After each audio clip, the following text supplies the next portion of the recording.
Welcome back. All right, so a power ranking that I like to do once a year is looking at the pressure to win the Stanley Cup. And the last couple of years, Toronto's been number one. I'm going to let everybody in on a secret. I do not have Toronto at number one this year in terms of pressure to win the Stanley Cup. So, as normal power rankings go, it's 1 through 32, pretty self explanatory. And at number 32, dropping from number 26 last year, is Columbus. Given the tragic news of the last week, the loss of Johnny Gaudreau, which has shaken the hockey world, I don't think there's any pressure on San Jose. And I couldn't justify having them higher than 32nd right now. So, with everything that's going on around Columbus, Stanley Cup is the last thing that's on that team's mind at this stage. And I would think management, players, fans. So, I feel Columbus at 32 is absolutely the spot for them right now. Number 31, moving up one spot as a result, is San Jose. There's no expectation in San Jose for a Stanley Cup this season. There are hopes the team's going to get better, and I think it will. I don't know if they're going to be the worst team in the league again or not, because I think the teams that were at the bottom this past season, I think, are going to get better. And so we should see fewer teams that have really embarrassingly low point totals. But still, I think San Jose, the argument could be made that, yeah, they could still end up finishing last overall. They're not done, I don't think, anyways, stockpiling draft picks and prospects, but at the very least, it should be a more entertaining team on the ice for San Jose fans this year than they have been the last couple seasons. Number 30, and actually dropping one spot from last year, is Anaheim. The Anaheim Ducks seem to be on their way up. This past season, they had a setback. They actually got further away from the playoffs rather than closer to. And I think that's knocked down the Stanley Cup pressure from them a little bit from where it was last year, which last year I only had them ahead of Arizona, Chicago, and San Jose. So there wasn't a lot of pressure on them last year. But this year, I've kind of swapped them with the Chicago Blackhawks just because. And if you want to make the argument for the Ducks ahead of Chicago, I can't really. Yeah, I feel like Chicago I'll put a little bit ahead of Anaheim, but we're still looking at four teams on the board that have virtually no pressure to win a Stanley Cup in 2025. But Chicago's made some improvements in the offseason. I think they'll be a better team this coming season than last season. I think picking up Brossoit, so that Brossoit and Mrazek are the goaltending tandem, that should help right there. Not that Soderblom's a bad goaltender, but I think Brossoit is an upgrade. Number 28, and dropping from 21 last year, Calgary. The Flames, we know, are in a rebuild.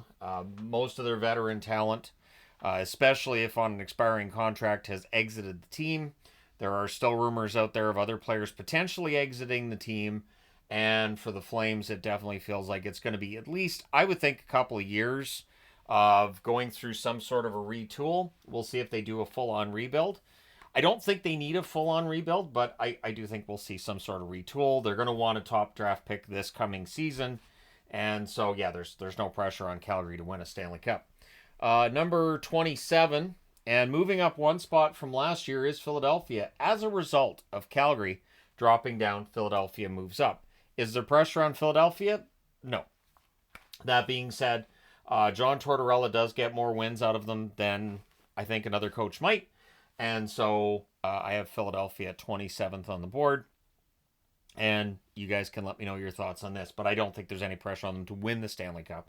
I think they'll be in the running for the playoffs because, again, if the goaltending holds up well enough to get them close to a playoff spot, I think Tortorella is going to get at least some recognition for being one of the better coaches in the NHL. Number 26, technically debuting at 26, is Utah. Cut pressure? No, but this team should be better this year. And with the move out of Arizona, I think the expectation is going to be that the swoon that we saw of Arizona in the second half of the season, they fell off really, really dramatically. You can attribute that to the rumors that the team was going to get moved. And so I think being in Utah should help. I think they'll be a lot more competitive. But do I think they have Stanley Cup pressure? Not really. But if they make the playoffs, yeah, it could be exciting. Number 25, also in the region of, I don't think they have a lot of pressure, but Montreal moves up. They were 27th last year. So they've acquired Demidov in this past draft, of course. There's a lot of defensemen A lot of good young defensemen. They've also added Laine. I think there's some more pressure on Montreal this year than last year. However, again, I have them in this row here because this is about Stanley Cup pressure. I still don't think Montreal has very much in the way of Stanley Cup pressure. If they make that advance in the regular season and they get close to a playoff spot, next summer they will definitely be higher on the Stanley Cup pressure rankings. Number 24, St. Louis. So last year I had St. Louis at 25th. This year they're 24th, so they move up by virtue of the Calgary Flames dropping. The St. Louis Blues, there's some expectation that maybe they're going to be a playoff team. I still think that when you look at that division, I would put Winnipeg, Colorado, Dallas, and Nashville probably ahead of them, which knocks down St. Louis in the standings, gives their odds of making the Stanley Cup playoffs a bit of a hit, but it also means there won't be any Stanley Cup pressure on them. So this is a team that could be very dangerous in a playoff series early in the playoffs because they won't have any pressure. And if they're a number 8 seed, we've seen upsets before. I was surprised we didn't see upsets very much in this past playoffs. We're due for a playoffs where it's chaos. Maybe it happens in 2025. At number 23 on this list, dropping from 22, is Ottawa. I do feel like Ottawa has maybe a little less pressure this year than last year to win a Stanley Cup. The expectation was they would get better. They didn't. They did go out and get Ullmark this offseason, but I don't know that there's more pressure on Ottawa to win a Stanley Cup. I don't think so. I think getting closer to the playoffs and showing upward trajectory in their overall performance would be great, would go a long way. But yeah, Ottawa, 23rd in terms of Stanley Cup pressure. Number 22, dropping from 20 last year, Buffalo. So Ottawa was a disappointment, so was Buffalo. The Buffalo Sabres went from being a team that just barely missed the playoffs in 2023 to one that missed the playoffs by a lot in 2024. And now 2025, they're looking to get back to the playoffs. But again, Stanley Cup pressure, no. Making the playoffs pressure, it's there. And I can definitely do a ranking on teams that missed the playoffs and which ones are in the most facing the most pressure to make the playoffs this coming season. Because that list would be different than Stanley Cup pressure. This is about winning it all, right? Buffalo, I don't feel like has a lot of that. Number 21, and moving down 2 spots from last year. I had to double check where Seattle was. Seattle was 19th last year. I'm dropping them to 21st. Again, this is about pressure to win the Stanley Cup. I think that Seattle fans would like to see the team bounce back and get above the playoff line again. But I don't think there's any pressure on this team to win a Stanley Cup. I do feel like I would put it ahead of some of the other teams here. But yeah, I can't make an argument that Seattle's facing pressure right now to win a Stanley Cup. Just get the goals back. Get the goals back and you're in the playoffs. If you can keep the defensive numbers where they were this past season, you just got to get that goal scoring back. I think they can. It's a matter of whether or not they will. Number 20, and dropping 10 spots from last year, is Minnesota. I don't feel like there's any pressure on Minnesota right now. They missed the playoffs. We know the cap situation. We talk about it often. I feel like for Minnesota that pressure just isn't there. Now, whether that's going to change if they have a really good start to the season, maybe. But again, in terms of pressure to win a Stanley Cup, I think Minnesota fans have gone through a lot. I really hope that I do see a team based in Minnesota win a championship soon. But the Wild right now just aren't in that window. Next summer, when they have all that cap space, keep an eye on them. They could be a big player next summer, but it feels like that's a next summer thing, not a this season thing. Number 19, Detroit. So last year I had Detroit at 24th, so I'm moving them up. They barely missed the playoffs, of course, this season. And so I think there's some pressure for them to make the playoffs. And yeah, maybe, do something should they get there. Waiting all that time to make it to the playoffs, I think fans hope they stick around in those playoffs for a little while. So I'm putting Detroit at 19th. I have 18 teams with more pressure than them, but still, why not?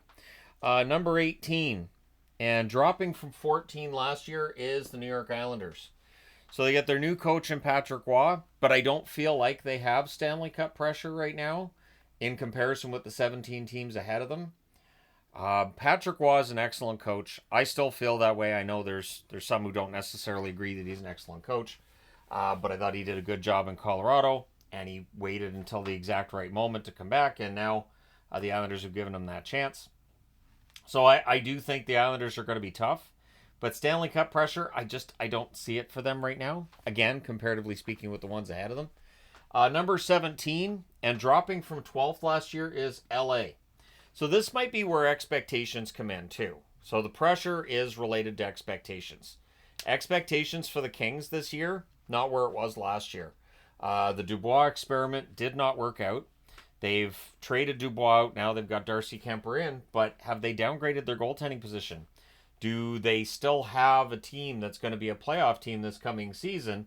The argument can be made either way. So I feel like the 17th's a good spot. Half the league has a little more pressure than the LA Kings do. And some of the teams in the top row have way more pressure than the LA Kings do. If LA meets Edmonton in the playoffs again in the first round and loses again in the first round, maybe LA is going to look at changing divisions and wanting to get away from Edmonton. But yeah, the Kings, I'm putting them at 17th. At 16th, same spot as last year, actually, Washington. The Washington Capitals, what keeps them in that top half is that you have Ovechkin. He is chasing the Gretzky record, of course, but if they want to get another championship ring for Ovechkin to go with his one Stanley Cup ring he got in 2018, they're running out of time. So that's part of the reason why I keep them in the top half. They're going to be competitive. I think that adding Logan Thompson as a goaltender is a good move. And their lineup in general, not bad. Not bad for a team that made the playoffs last year unexpectedly, and maybe this year they can make the playoffs expectedly. Number 15, and dropping from number 11, is Pittsburgh. This reflects the loss of Jake Gensel, even though they're doing their best to replace players when they leave and everything. I feel like for the Penguins, the pressure has dropped a little bit. Missing the playoffs in back-to-back years does that. I still have them in the top half of the league because in the event they make the playoffs, you've got Crosby, Malkin, Letang all advancing in years because that's how time works. And they're going to want to win another Stanley Cup. So, yeah, Pittsburgh for me, 15th on the board. Number 14 and moving up from 18 is Winnipeg. So at this time last year, I didn't feel like Winnipeg had pressure. I feel like they do. I feel like after having a really strong regular season and then losing in the first round the way they did against Colorado, and the way they lost against Colorado was really kind of ugly. Yeah, I think there's some pressure on them to show that they're not just a regular season team and to do something in the playoffs. Hellebuck and Scheifele have those long-term contracts, big money, and so the pressure is on for Winnipeg to show that it was a smart investment and that they're getting closer to the Stanley Cup, not further away. Number 13, dropping from 7 last year, is Florida. Now, there have been times where I've had the Stanley Cup winner 32nd, where I've said, you know what, their fan base is going to be happy. I don't think there's any pressure. Florida, to me anyways, personally feels a little bit different.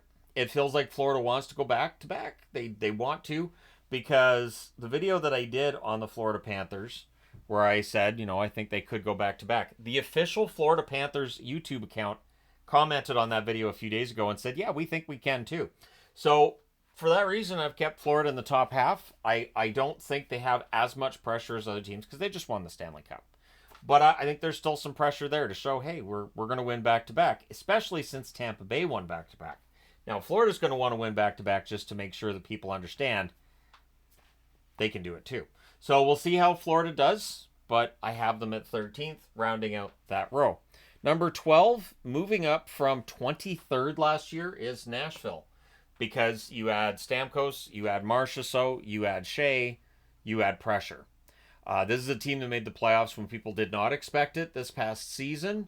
And so I feel like the Nashville Predators are now a team that has some pressure. Not as much as the teams ahead of them, as I've said of other teams. But I do think Nashville has some pressure this year to get the victories and to show that they've made a wise investment on the veteran players they've brought in. So for that reason, I have Nashville at 12th.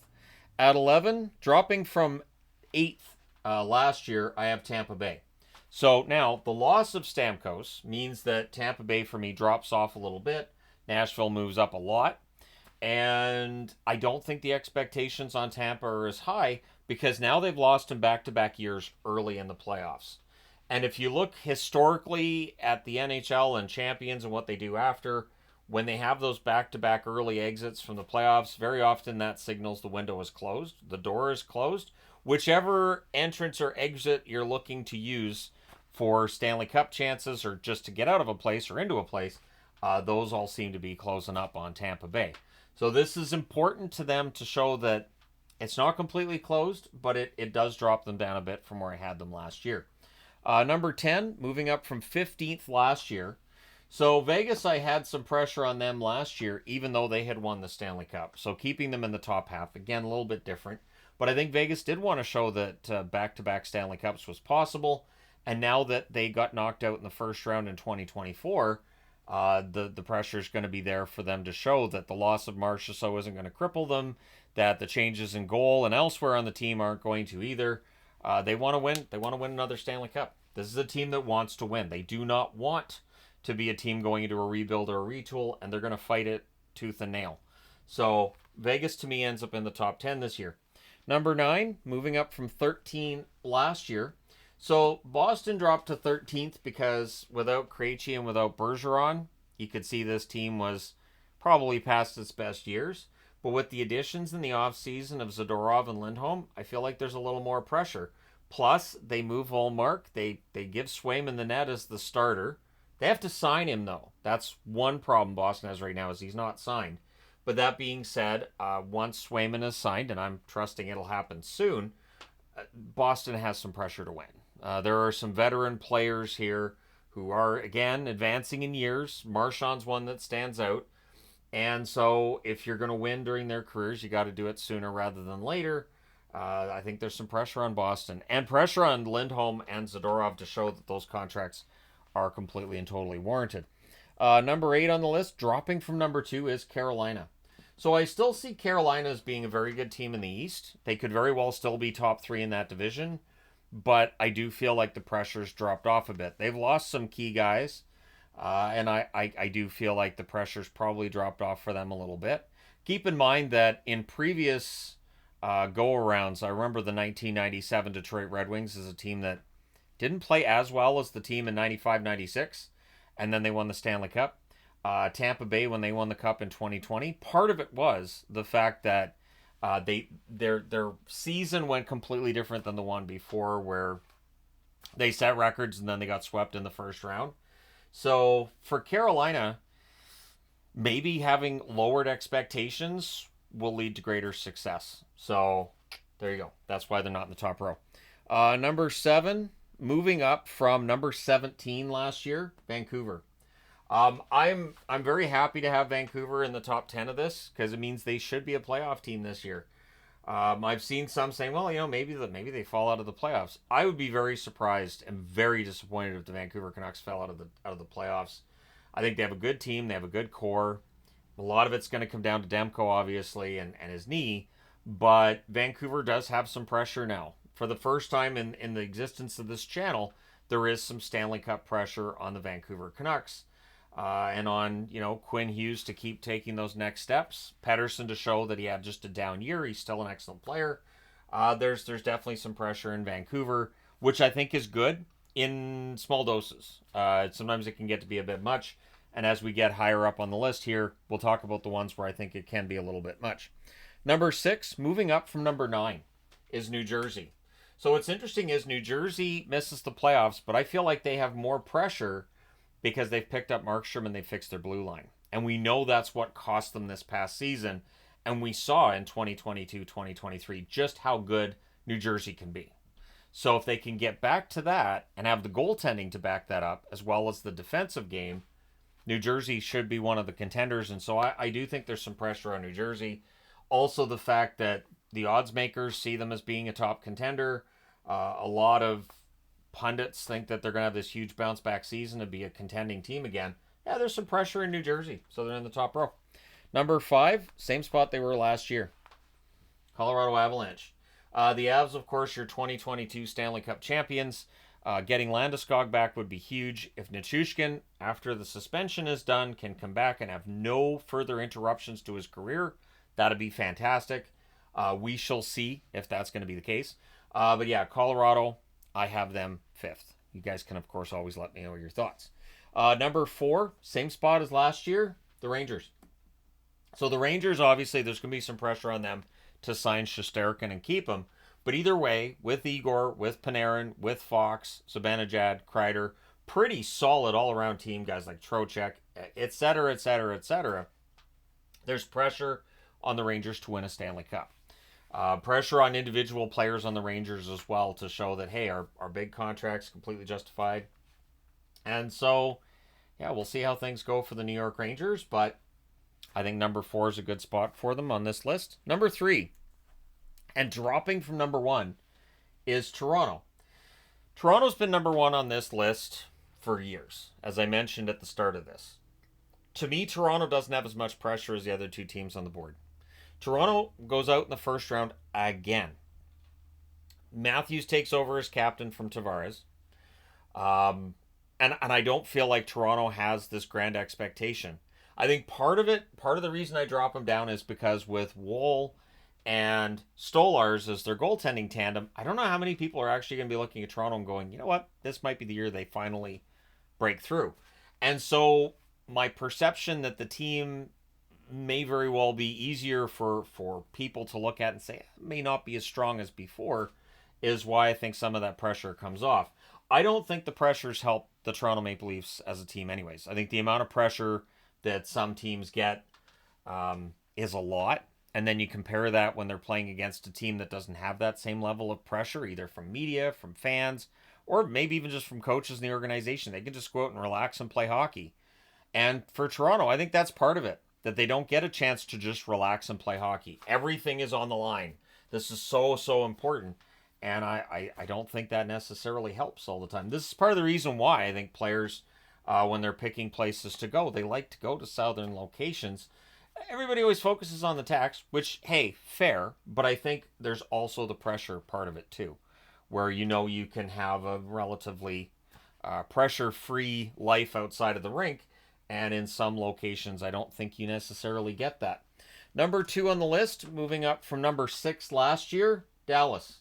The Dallas Stars have an excellent core. They have some really good veterans. They have a goaltender in Ottinger who's in a contract year. He's a restricted free agent next summer. I think there's some pressure on Dallas to win the Stanley Cup. I think the Dallas Stars, as they're currently put together, it's the best I've felt about a team that I root for to win a Stanley Cup in a very, very long time. I think going back to Vancouver when they got Luongo, maybe, that might be the most recent time where I've looked at a team I rooted for and said, you know what, they might be able to do this. And I really thought the Canucks would win one with Luongo. I was quite surprised they didn't during that era. And I feel that way with Dallas, that it feels like this is where they could win a cup in the next few years. I think there's some pressure on them to get it done. They got close against Edmonton, but just couldn't score when they needed to, which brings me to number 1. And moving up from 3 last year to number 1 this year is the Edmonton Oilers. The Oilers, to me, it's simple. This is a team that was 1 game away from winning a Stanley Cup after being down 3-0. And I've seen people doing like a victory lap, and I've seen people in the comments say, oh, the Oilers don't have any heart. The Oilers, they don't have the depth. They're never going to win anything.